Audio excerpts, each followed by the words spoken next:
This is the Beyond the Box dumbbell workout. Before getting into the workout today, we want to make sure that we're going over the warm-up and stimulus.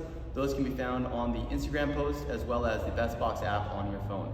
The intent of the warm-up is to get your heart rate up, increase your body temperature, and we want to make sure we're getting a little bit of a sweat happening. For the workout today, we're going to be working on the Bulgarian Split Squat for our strength session.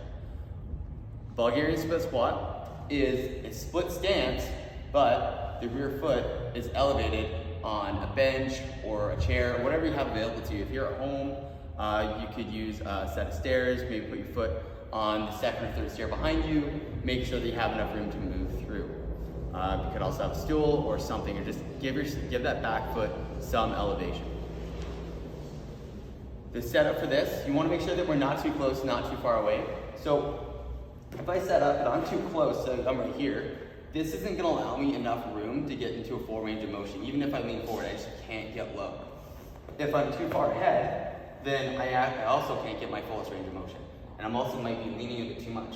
So find a position in the bottom that you're able to get a full range of motion. You're able to get as low as you can. You're feeling a big stretch in your hip flexor on the one leg. And if you look here, I have somewhat of a vertical shin, and I'm able to move forward and backwards in this position while in my bottom position. So that's kind of where you want to be. This is going to be 5 sets of 8 reps per leg. Make sure you do both legs before you go on to the next set. Give yourself a minute or 2 rest between sets. Since we're working on one leg at a time, this can fatigue us fairly quickly. What this is going to look like with the dumbbells: holding dumbbells at your side like a suitcase. Again, find your position. It might take you a while, the first couple sets. It would be helpful if you found your foot positions and then marked it on the floor. So then that way you always know where to start. You're gonna go down, full range, get all the way to the bottom, lean forward just a little bit so you can drive out of that front heel. Do your 8 reps, and then switch legs.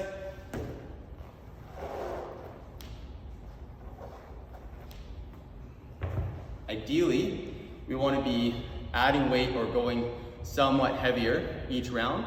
You may be limited by your weights. So if you have fairly light weights and you just can't go any heavier, then add some tempo into that. Go down slower, come up quick. So I would recommend maybe a 2 or 3 second negative, maybe hold for 1 or 2 seconds in the bottom, and then drive out of that bottom position. Give yourself 1 second rest at the top. Following that strength session, we're going to go into the Metcon.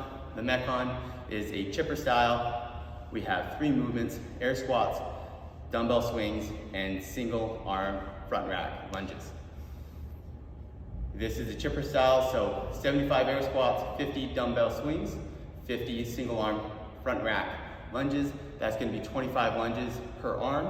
So make sure you hold the kettlebell in that front rack, the dumbbell in that front rack before you move and kind of switch arms and legs as you wish.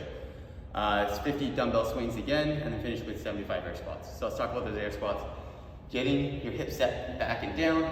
Try and keep your chest up. I find it helpful to keep my hands up around eye level to avoid myself from falling forward. So if I find that I'm kind of collapsing forward, keep my hands up as I go into my squats here. So aim for your fullest ranges of motion. Once you're done those 75 air squats, you're going to go into 50 dumbbell swings. For the men, the RX weight is 50 pounds. For the ladies, RX weight is 35.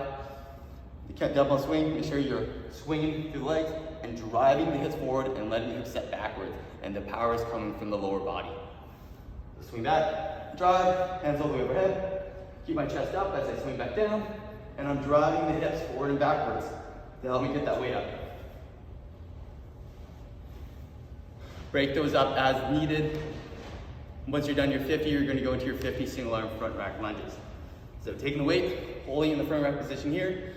Whether you prefer to step forward or backwards, I recommend you use the option that you're not comfortable with, so that you have the ability, so that you can start working on that position. So stepping forward or stepping backwards. Again, choose the option that you find most difficult and work on improving there. Do 25 per arm.